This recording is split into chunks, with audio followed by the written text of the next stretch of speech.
Assalamualaikum warahmatullahi wabarakatuh. Saat ini kita sedang berada di dalam Masjidil Haram untuk melaksanakan sholat zuhur berjamaah. Ini merupakan bagian dalam dari interior Masjidil Haram. Banyak jemaah yang sholat di sini dari berbagai negara.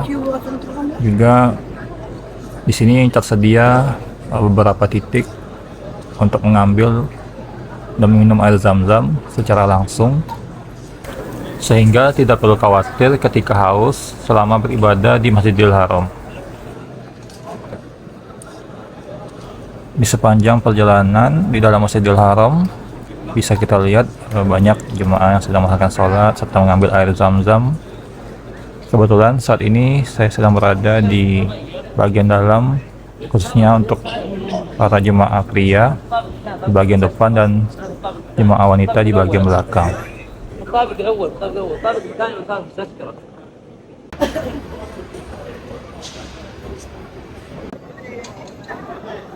Di sini terlihat banyak jemaah yang juga melaksanakan tawaf dan ada anak-anak yang sedang berlari.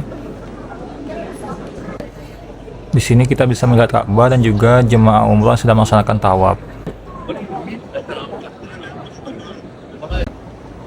Ini merupakan suasana setelah sholat zuhur di Masjidil Haram. Di perjalanan menuju penginapan, kita bisa melihat banyak merpati di sepanjang jalan.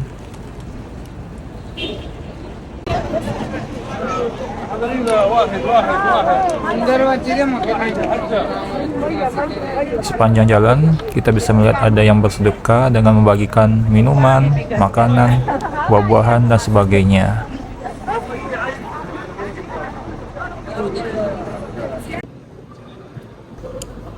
Sekarang kita kembali ke Masjidil Haram untuk melaksanakan sholat asar, kemudian sholat maghrib dan isya berjamaah di sini. Dari lantai atas kita bisa melihat para jemaah yang sedang melaksanakan umroh. Di lantai bawah terlihat ada yang melaksanakan sholat, berjalan, serta beristirahat.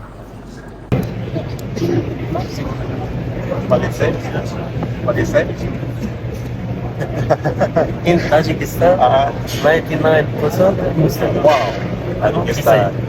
You count only two people? Huh? Your friends? Or No. It's Tajikistan, Uzbekistan,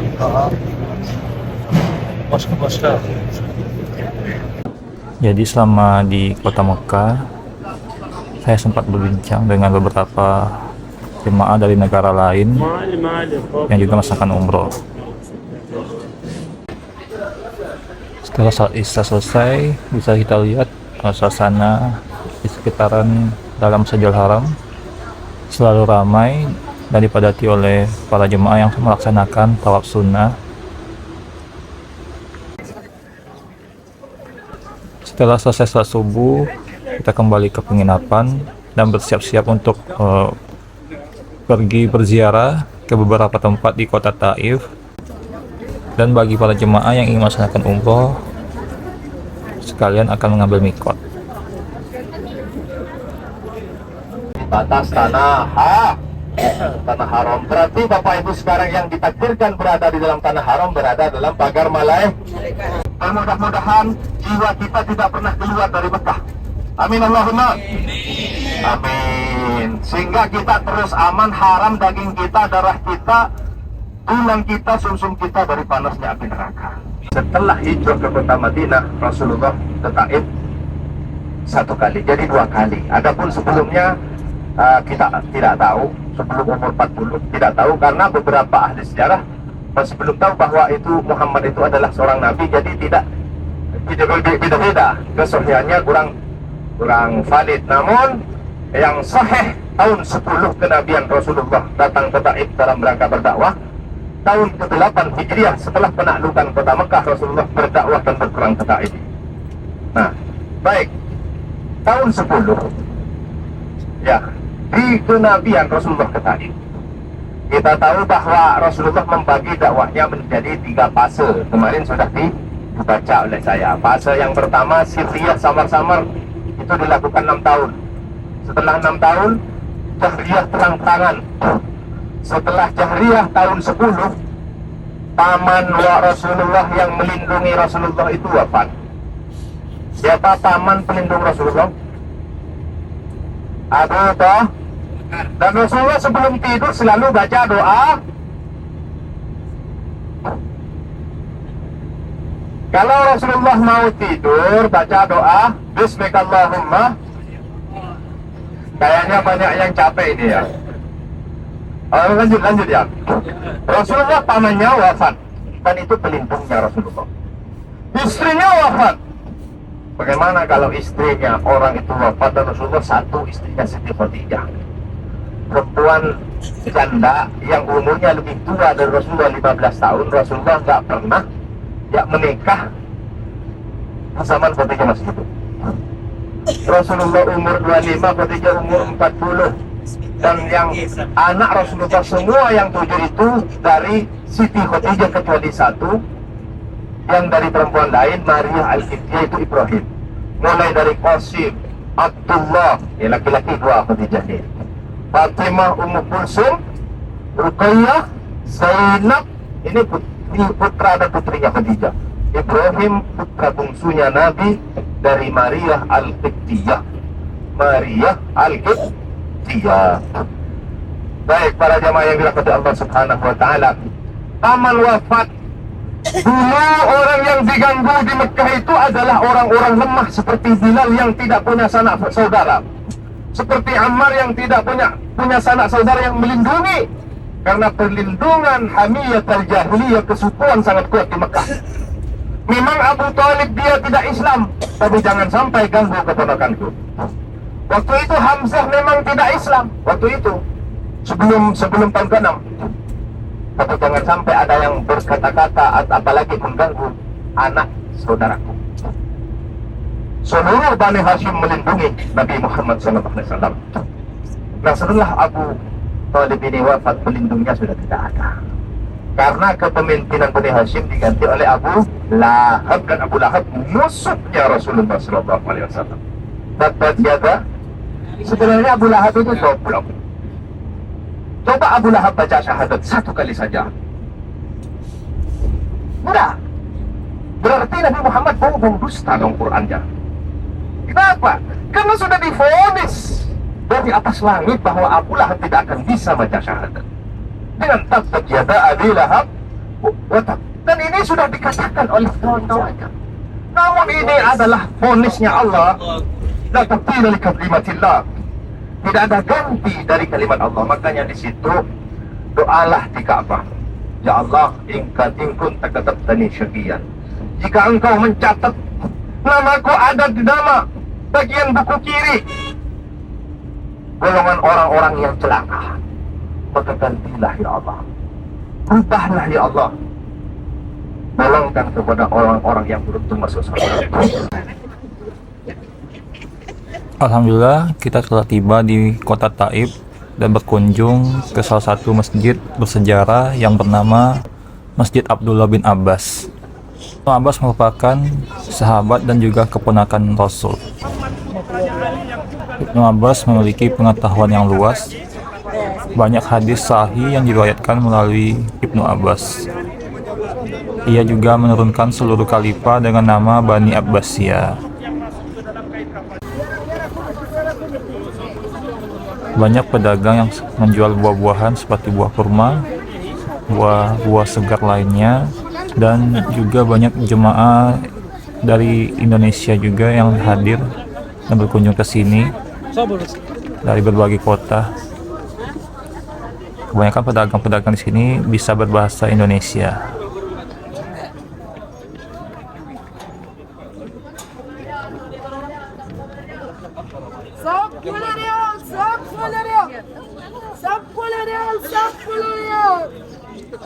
Sekarang kita akan mengambil wudhu dan kemudian melaksanakan salat sunnah di Masjid Abdullah bin Abbas.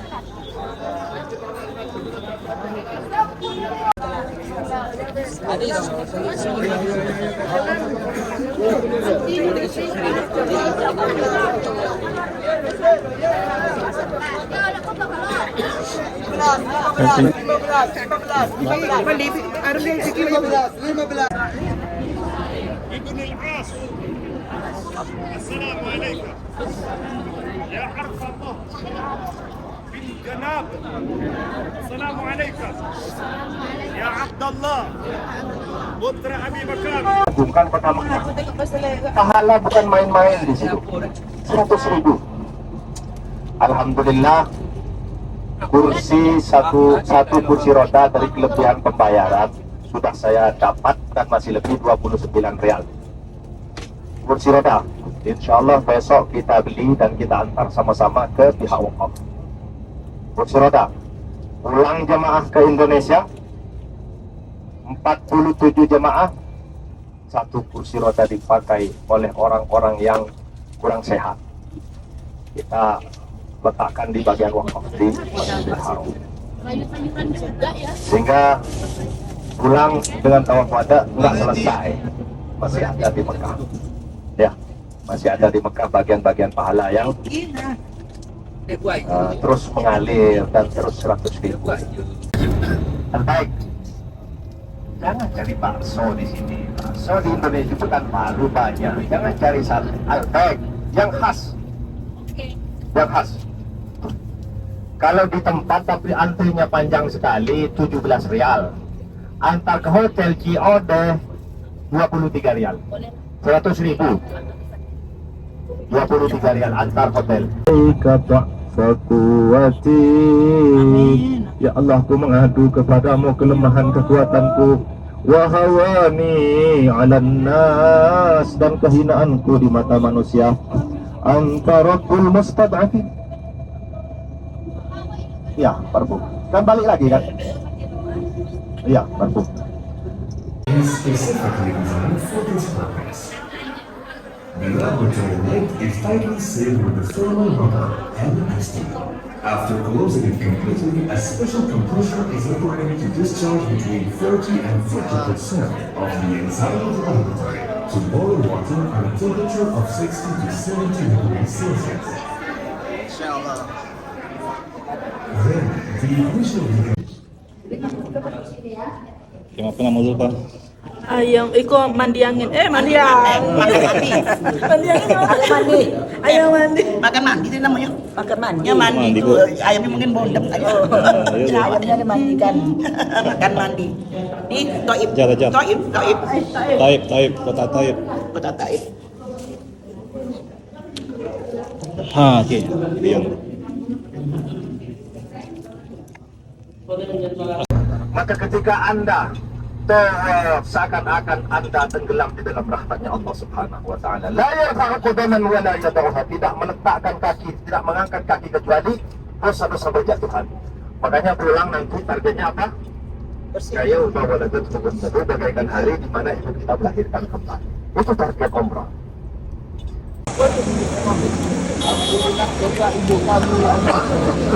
Ampunilah dosa ahli keluarga kami, Allah. Ya Allah, panggillah kami untuk kembali lagi, ya Allah. Panggillah keluarga kami untuk kembali lagi, ya Allah. Panggillah ahli keluarga kami untuk kembali lagi, ya Allah. Kita melaksanakan ibadah kepadamu, ya Allah. Ridhoilah kami, ya Allah. Ridhoilah upaya kami, ya Allah. Ridhoilah keluarga kami, ya Allah. Ridhoilah harta kami, ya Allah. Ridhoilah kedua orang tua kami, ya Allah. Ya Allah, berikanlah kami rezeki, ya Allah. Wafat dalam keadaan membawa iman kepadamu, ya Allah. Membawa Islam kepadamu, ya Allah.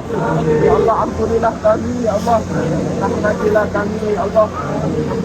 Ya Allah, jangan engkau hinakan kami, ya Allah. Jangan engkau hinakan bapak kami, ya Allah. Jangan engkau hinakan ibu kami, ya Allah. Jangan engkau hinakan ahli keluarga kami, ya Allah. Alhamdulillah telah selesai tawaf wada, yaitu tawaf perpisahan sebelum meninggalkan kota Mekah. Semoga kedepannya kita masih bisa terus beribadah dan melaksanakan ibadah haji serta umroh. Setelah 1 minggu di kota Mekah, kita akan melanjutkan perjalanan ke kota Madinah, diberikan kesehatan dan selamat sampai tujuan. Alhamdulillah telah tiba di kota Madinah setelah hampir 4 jam perjalanan. Sekarang kita menuju ke Masjid Nabawi dan mengerjakan sholat jamak untuk maghrib di waktu Isya. Bangsa Muhammad, Abdul Karim Al-Khair atau Al-Khair. Di sini dijelaskan bahwa Rasulullah Shallallahu Alaihi Wasallam dalam sabdanya innamal a'malu binniyat wa innamal likulli imrin ma nawa. Seseorang tergantung niatnya. Yang dia dapat itu hanya yang diniatkan saja. Maka di sini ada dua jalan. Tatakallahu awwalan amma tinal balaghah. Yang pertama kita akan berbicara tentang keindahan kata-katanya. Sekarang kita kembali ke penginapan untuk beristirahat dan melaksanakan ibadah serta berziarah esok hari di kota Madinah. Adapun pintu masuk yang kami lewati yaitu pintu 326, tepatnya di sisi belakang sebelah kanan. Hotel pun tidak jauh dari sini sehingga cukup dengan berjalan kaki kurang lebih 100 meter. Dan juga terdapat banyak toko-toko yang menjual berbagai macam oleh-oleh yang bisa para jemaah bawa pulang. Pagi ini kita telah berada di Masjid Nabawi untuk melaksanakan sholat subuh berjamaah. Terlihat banyak jemaah yang telah datang, ada yang berada di sisi luar dan juga menuju ke dalam masjid. Sekarang kami akan menuju ke dalam masjid untuk sholat di dalam.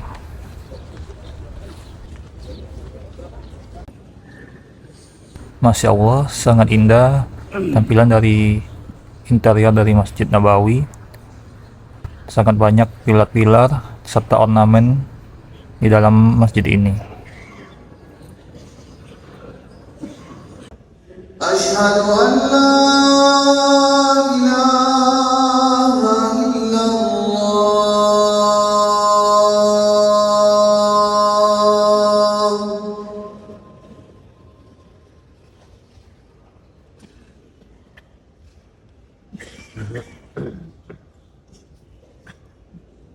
Asyhadu anna Muhammadar Rasulullah.